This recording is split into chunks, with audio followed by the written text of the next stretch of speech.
All right. All right, I'm recording and I'm here with Michelle Bowens as usual. Uh, this is Robert Ryan, and we are just going to get into it rather quickly today. How are you doing, Michelle? Fine. I'm in northern Thailand where the so-called winter is ending, so it's getting a bit hotter.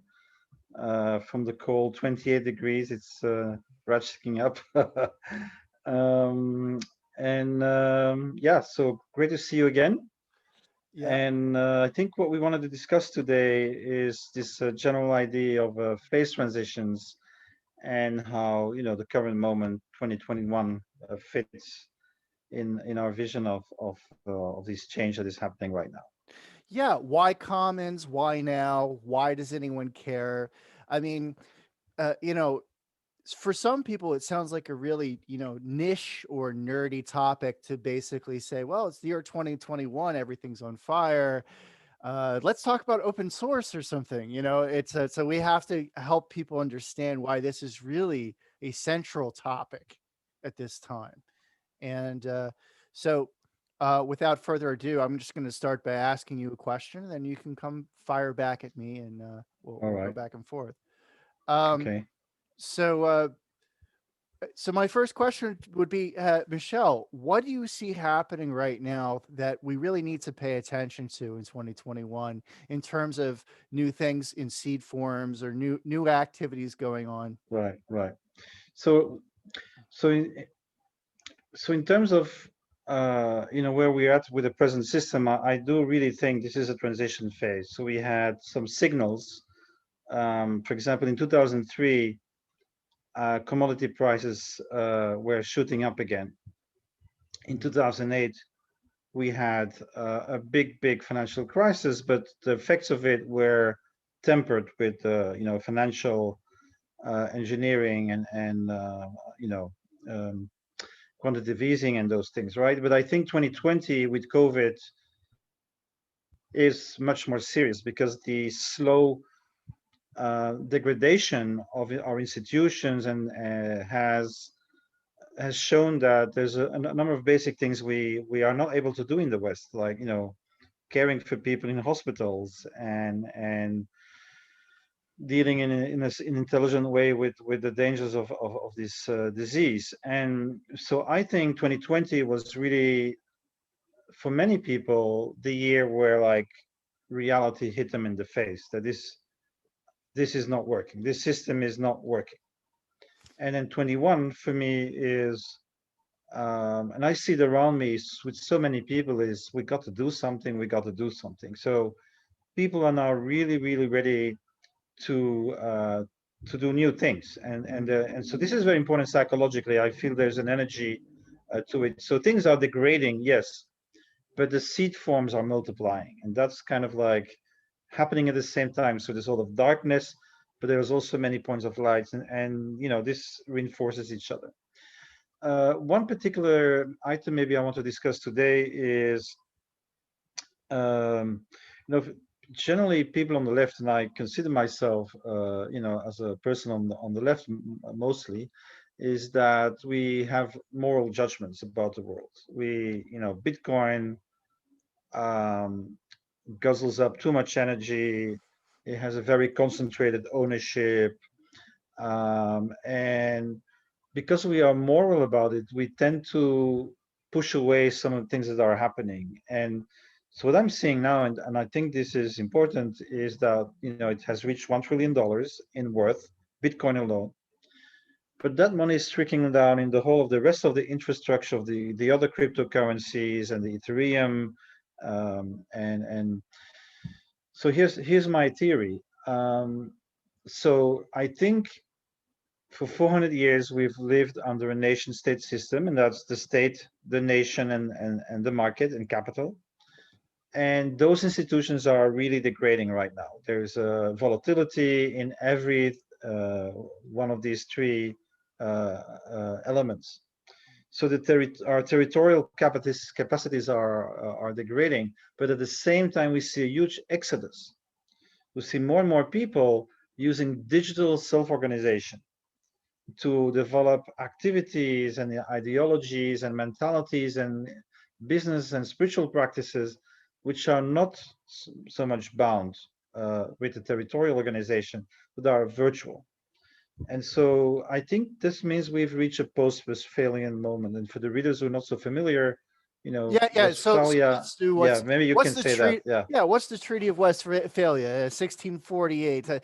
So let me interject really quickly. yeah, Uh, for people who are international relations scholars, this is one of the most cited dates because this was the period when the world system as we know it, the set of contracts and relationships really took off, where we started saying, here's what international law is. Here's how we are beholden to international law. Here are the institutions allowed to make it. Here's how we negotiate war. Here's how we negotiate financial agreements and so forth. And so we've had continuity in the world system since that point. Um, but as you were pointing out, these Westphalian arrangements, which right. were predominantly about carving up the planet's resources. Yeah, You take this, you take that, I'll take this, and then if we fight, here's how we negotiated. And it was yeah, carving it up for private influence, and it was carving it up to set the stage for growth in capitalism, growth in science, growth in the yeah, state.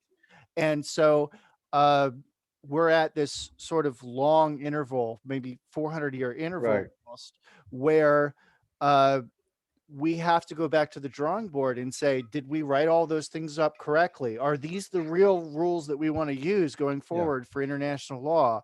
Are these the right incentives? And so it seems to me that what you're talking about is that the rules that were written um, basically are their own undoing to a certain extent. That basically yeah, you're because hitting limits to those rules. yeah, what happened in 1648? So we had, 2 centuries of religious civil war Hmm. in Europe. And so the peace was to say, okay, every prince can choose his religion, Hmm. and the people have to follow the prince. Hmm. But that created a shift from the feudal system of, like distributed loyalties to actually developing a territory. And Hmm. so the nation and the state and actually capital came into being as dominant forces from that time onwards. And one of the things that happened through this was the destruction of the commons. Mm. So before 1648, if you were a farmer, you had access to your own plot for your family. Then you had, the land of the Lord that you had to do the corvée, and then you had the commons, which is where all the people in your village could basically use in a regulated way the resources on the common grounds, So and that that was completely that's three levels of land. So you might have your private land, your community land, and then also the land that was part of the lord or the state, and you had right. responsibilities to all levels. Yeah. And so the importance of the commons is that whereas the market and the state have always been degradative institutions, so their aim is to win competition, Hmm. and to do that they use more and more resources. Hmm. While the commons, the role of the commons was to maintain resources over the long term. Hmm. We have a plane here, so let's take 20 seconds of break.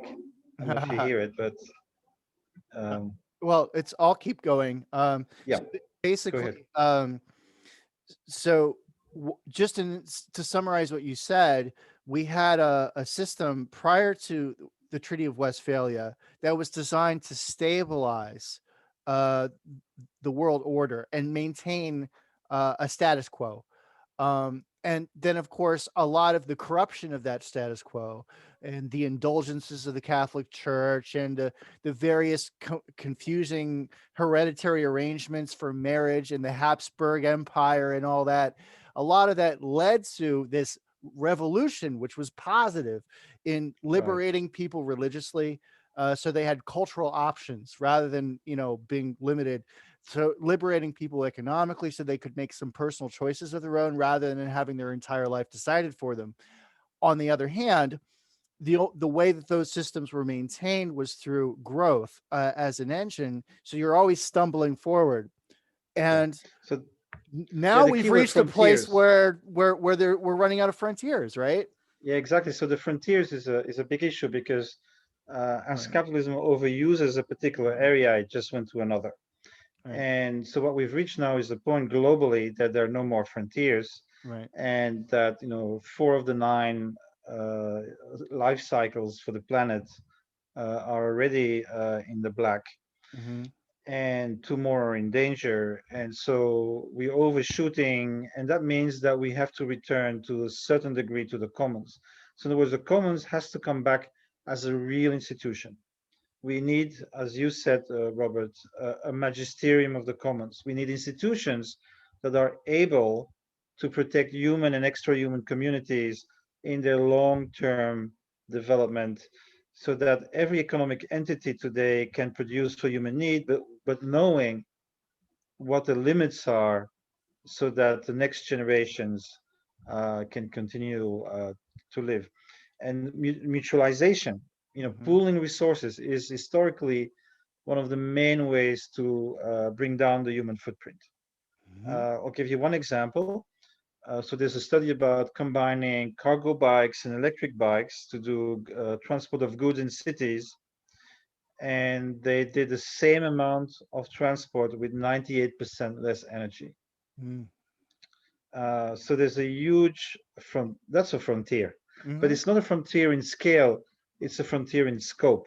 It's doing more with the same thing, right? And to quickly come back to the blockchain thing, is that we have created now the capacity to do global accounting, to Mm-hmm. create coordinated accounting, so that humanity, where in whatever context it is, can actually look at what other entities are doing and saying, okay, so we stay with what Kate Wayward has called the donut economics.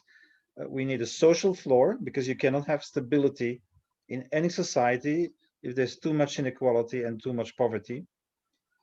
And then the second thing is ecological ceilings. We cannot solve that problem of equity by surpassing the carrying capacity of the planet. And this is what happened in 1945. We had 30 years of transition from the pre-1914 Smithian capitalist system, which was based on dominion of capital over labor. And after 45, we made a social agreement, the welfare state, to more equally divide the resources. But we did that at the cost of the planet. So if you look at all the statistics about the Anthropocene, it starts in 1950s. So we gave people, the consumer lifestyle, but at the cost of you know huge problems in the global south, but also basically eating up too fast the elements of. And so my argument is that mutualization is the only thing that can keep modern complex systems running, with and at the same time, bringing down the cost of human life on the planet. Right. And so so let me recap because there was a lot there. I'm going to recap as quickly as I can. Basically, going from 1648 forward, there's been various phases, industrial phases, where we had certain levels of development, and then we faced certain challenges related to that level of development. And so, Right. regardless of whether you're a Marxist or a Keynesian or whatever, there's broad acceptance that yes, this is industrialization develops in phases. And Yeah. so what you just addressed was basically, from the first industrial revolution, 1770s forward, uh, we had environmental problems. We from the very beginning, um, coal was polluting the drinking water, and just basically everything that we needed to get the industrial revolution going involved new problems or new challenges. And a lot of those things were pushed to the frontier, where you'd say, well, Yeah. we don't see that problem because it's happening in India, and or we don't see that problem, and we're doing that today. We're basically still hiding some of our ecological devastation in far off places, but basically that was just the norm of that early industrial system in the Yeah. 1800s, was to just do that. Then, as you said, we went through an efficiency movement, we went through a welfare movement, we went through a lot of positive and progressive changes in the economy, but at every step there was always some great um, series of challenges, new challenges that we had to overcome, and always new resource limits that we had to overcome.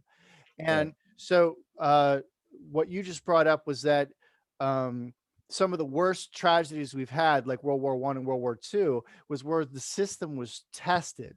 The Westphalian system was tested, and it really Right. failed to provide an efficient and effective way of managing the challenges. Yeah. It didn't prevent Well, war. It didn't well, prevent so, ecological devastation, and so we but have it did for a to, time. So that's the, yeah. yeah. So we So have to. if I can, if It I can forces us make an to write argument new here. rules. Yeah. Right. So if you look at the period, after the Napoleonic Wars, Right. which ended a previous system, what we call mercantile capitalism, Mm-hmm. it created an order that would last until 1914. So from 1815 Mm-hmm. to 1914, it was a period, where was colonialist, very, very rapid growth in the European heartland, Mm-hmm. but at the cost of the conditions of labor. Like, Mm-hmm. worker would die 31 years old, Right. half the kids would be dead, by age 10, etc., etc. And it didn't have an international system, it had just alliances, right? Mm-hmm. And so that system broke down between 1914 and 1945. My view is that we had three competing systems to deal with the crisis of the Smithian system: Mm-hmm. democratic capitalism, fascism, and communism. Those were the three main forces. Right. And democratic capitalism won, and it installed a contract with labor, the Mm-hmm. welfare state. It created a weak multilateralism, the United Nations, Mm-hmm. but it did that at the cost of nature. And so what we need now, Right. Right. first of all, is a contract with nature, some kind of agreement with other living beings and resources. And so the best way to do that, I think, is through commons-based institutions, what you call magisteria of the commons. So Mm-hmm. we need institutions that can protect the web of life Mm-hmm. and protect the use of resources of the long term, right? Mm-hmm. And we also need, and to do that, we probably need strong multilateralism. But I would argue that Mm-hmm. is not necessarily an international system, that it could Mm-hmm. be a transnational system.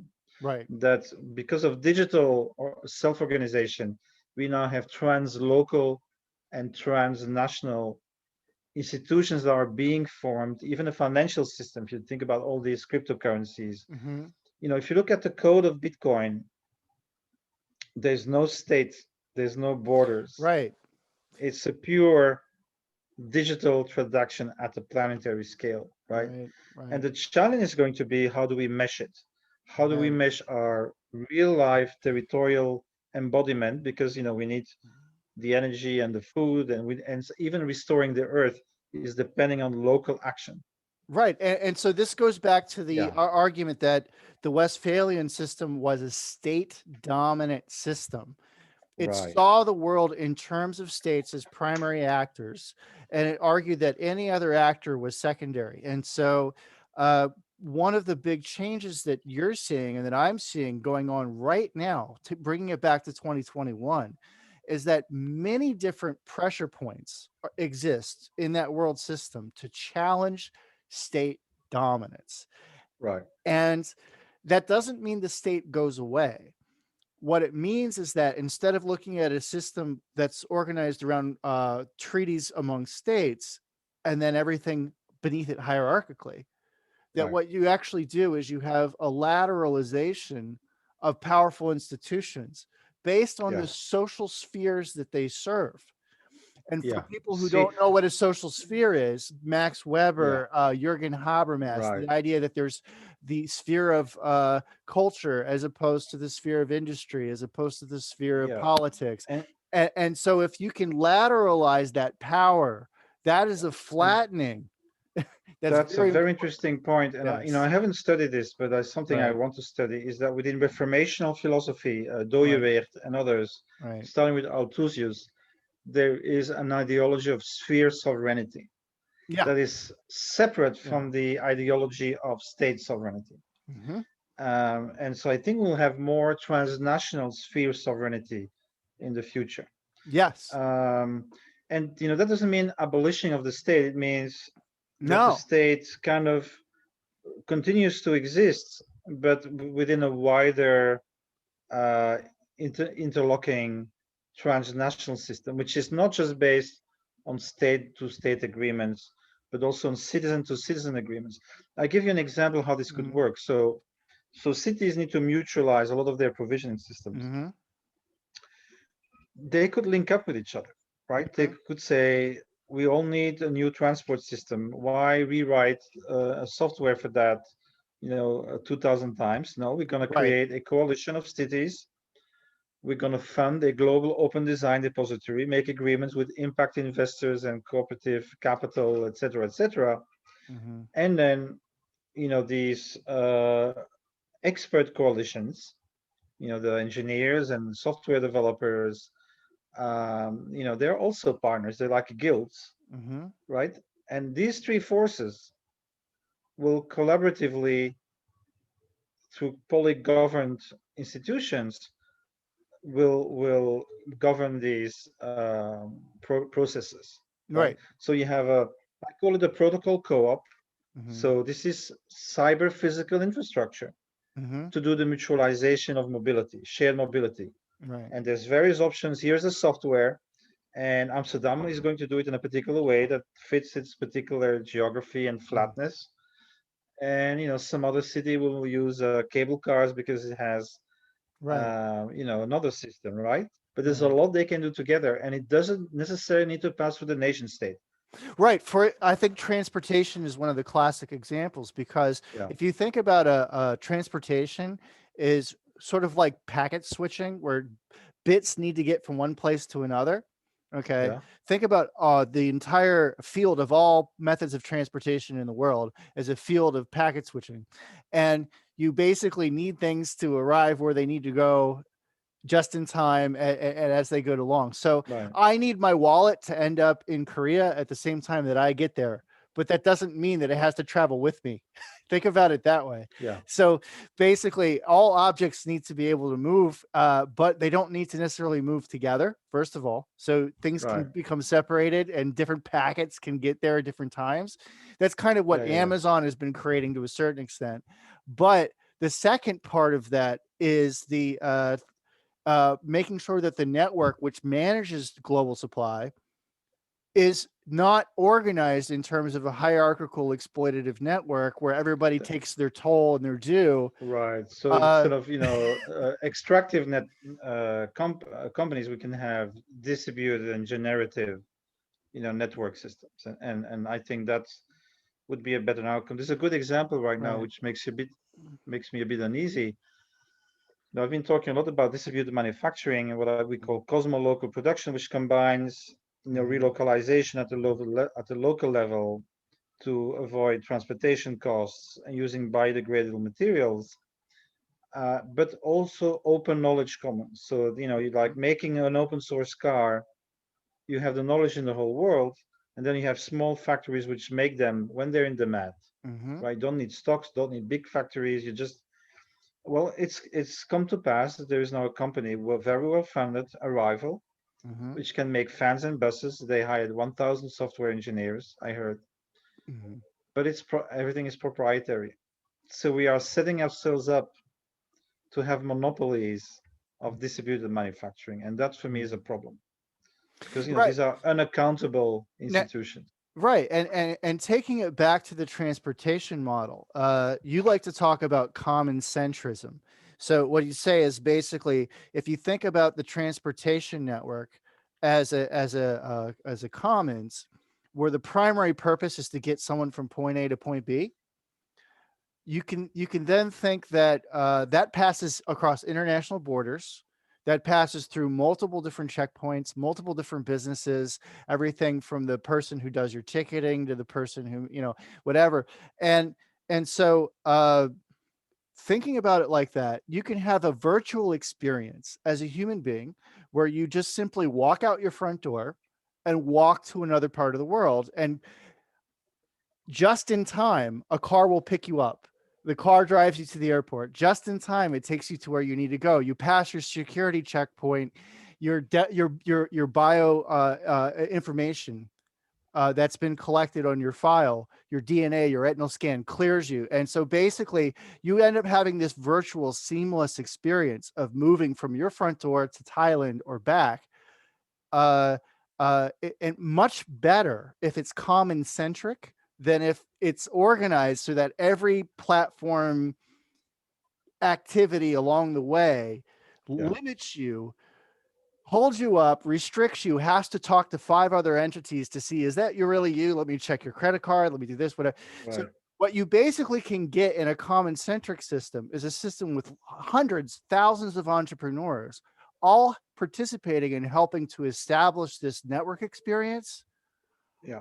Well, on we the know how that works, right? right, I've studied right, open source, I've studied urban commons, and right, I'm also looking at open systems like in the blockchain right, world. right. And so what you have is at the heart is an open source community, Mhm, which is digitally self-organized. It has its own rules and norms. mhm, Around that, you have these coalitions of entrepreneurs, which you just mentioned, and usually you have some kind of, I call it the for benefit association, that mhm. manages the infrastructure of cooperation. Right. And so that model I see emerging everywhere. Yeah, it's a meta Um, organization that basically allows for yeah, various other organizations to interoperate.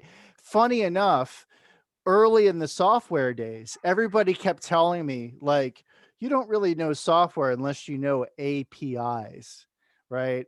Unless you actually can make systems interoperable, unless you actually have the deeper code that platforms things together, you don't really know software.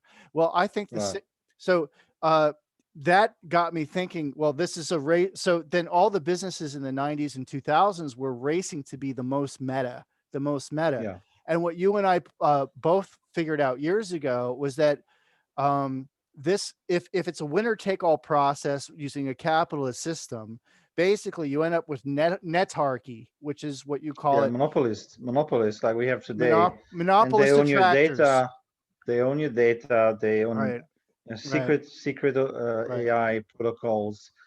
And it's the oil, as some people say, this data is the oil of the 21st century. So this Mhm, is, the people who have control over this can control everything else, right. and they're now monopolizing it. And so what we present is another vision. Reversing it. And yeah, yeah, where all Literally the upside down. Literally where upside down. all the Yeah. stakeholders Yeah. that Yeah. are affected by anything in this ecosystem also have a voice. Right.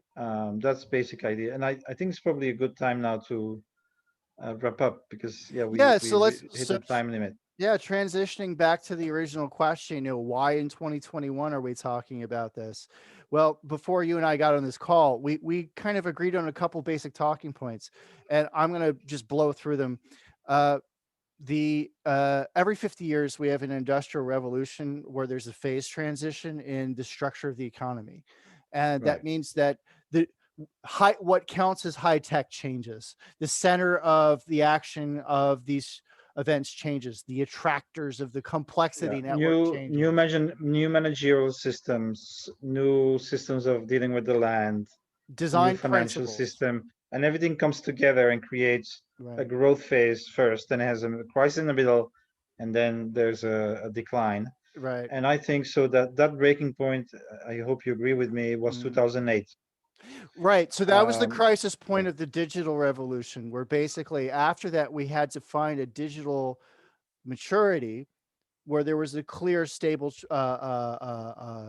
trajectory. And a lot of that happens where basically that was after the inflection point of Moore's law, Yeah. where we had increasing costs. So even though Moore's law continues, it's now decreasing returns to scale. Uh, um, and so that's where digital maturity hit in. Okay. So coming through the other side of that, we have good news that we have quantum supremacy, we have bioinformatics, we have transhuman technology, we have lots of really exciting world changing technologies, but they're going to require new management structures, new design principles, new networks. We're going to have to reorganize everything to get the most Right. value out of it and to encourage that growth. And this is where you and I come into play as we talk about how you only get one chance when you hit this reset to lay things in or lock in certain good moral principles for that world system. So Right. that's where we are. We're basically over the next 10 years, we're in that period where we have to create the right phase transition for not just industry, but also Right. culture and other things that are changing at the same time. And what you and I are arguing is that if we elevate certain things such as the commons to the center of the discourse, we might be able to really fix some of those Yeah. systemic Yeah. flaws. The key is, Yeah. there's two keys. So one key is the Right. social Right. system, and right now there's a huge crisis of impoverishment in the West, and really structural issues around the middle class and everything, Mm, which make the system politically unstable. You look at the elections and the swings, they're like, right. and in Europe, all the traditional parties are now down to 5, 7, 8%. They used to be 40%. So everything is up for grabs. And then the huge Yeah. other issue is the ecological crisis. So we cannot continue with a system that doesn't take into account any externalities, that says, this is, I'm a business, I make profit, I push out as many costs as I can, and then the state and civil society have to solve it. But the good news is So we have technologies and theories of how to do this. And right, seed forms in 2021 are as good as they've been in years. I mean, they're just like we're teaming with solutions. And so yeah, now it's just a matter of um, trying to organize those solutions into tighter narratives, very clear path forward. And one of those that I'm proposing is the Commons Magisteria as a path forward, because this is a right, narrative that allows you to basically say, look, between now and 2030, we could really reorganize how we account for ecological devastation and how we account right, for value creation for digital creators. That's part of it too. And we can get to that in future videos. But all of that can be dealt with at once if we look at it at that system wide level and say, yeah. what are the basic rules that we need to put in place to encourage the best results? Right. So I'm reading something very interesting about this, which is a report from r30.org, Mm, reporting 3.0, and they call it multi-capitalism. They say what we need is accountability for every form of capital, not just financial. So human capital, extra human capital, right. natural resources, ecosystems. Any economic entity has to act within these parameters that we don't destroy what the next generation needs, Yeah. to live at least as well as we are. And so that would be an ideal object for these commons magisteria. Hmm. I just got hit by a curtain, the windy. And so the way that happens is through thermodynamic accounting. So what they propose is a global thresholds and allocations council. So a group of scientists that are trusted to say, we have so much copper, we have so much rare earth materials. Um, they know from experience there's X% of growth every year in terms of more efficiency and new findings. Um, and they establish thresholds. Like if you have a stock and you go under a certain threshold, the stock can no longer produce the same flows that humanity needs. So Hmm. we have to absolutely avoid going under that threshold. And so that gives you what they call allocations, Right. right? And so rather than fight over these rare resources, which creates war. And there's a real danger of a U.S.-China war Hmm. as one of the dangers of the next decades. And much better is to say, let's make an agreement, that takes into account some fairness in the distribution of those resources, right? So that requires a magisterium, a global thresholds and locations council, which has some power to protect, the rational and equitable use of these resources. So Right. I And don't know if that fits your idea or not, but that's what I'm thinking very when I much so. hear Magisteria of the Commons. Right. And so we don't have time to get into all the details of how these things would be organized, first of all. And second of all the moral challenges of getting these things Yeah, right. But this video was just attempting to do a very rapid summary of how why is now so important, and we've kind of hammered out the point that we're in a phase transition period right. where really big things can happen in a really short period of time. So instead of feeling despair over COVID-19, despair over environmental problems, we should actually be thinking about opportunities in a Right. huge Yeah. And you probably know this analogy or metaphor, about the imaginal cells, right? You have the caterpillar, it's disintegrating, but within you have the DNA of the butterfly. And so it's very important to have a perspective that when you see this integration, that you keep your life energy and optimism, because you know that this is going somewhere. The light is coming back, that's right? right. And it's not deterministic because we're the ones making it. These seed forms Hmm. are actually what we are doing now. We Hmm. are making the templates to, when the exodus from the old system starts, that people can find a safe haven to reconstruct the new logic that we need, right? And I think about the monasteries in the Middle Ages, started with some obscure hermits in the Middle East. Hmm. It became the congregations, in Europe. And so when the medieval cities started emptying out, there was already a system in place where at least some of the people could go to have a productive life. And then, of course, the feudal system arose out of this combination. But what I'm saying is, these seed forms were already prepared, under the Roman system, Right. right? And so they were ready, if you like, to receive something new. Yeah, we've never gone completely off the page of the human history. We basically always have some example to look towards and a lot of hope. And let's wrap it up there. All right. All All right. right. Thank you. Thank you, Robert. All right. We'll talk again soon. See you next time. Yeah.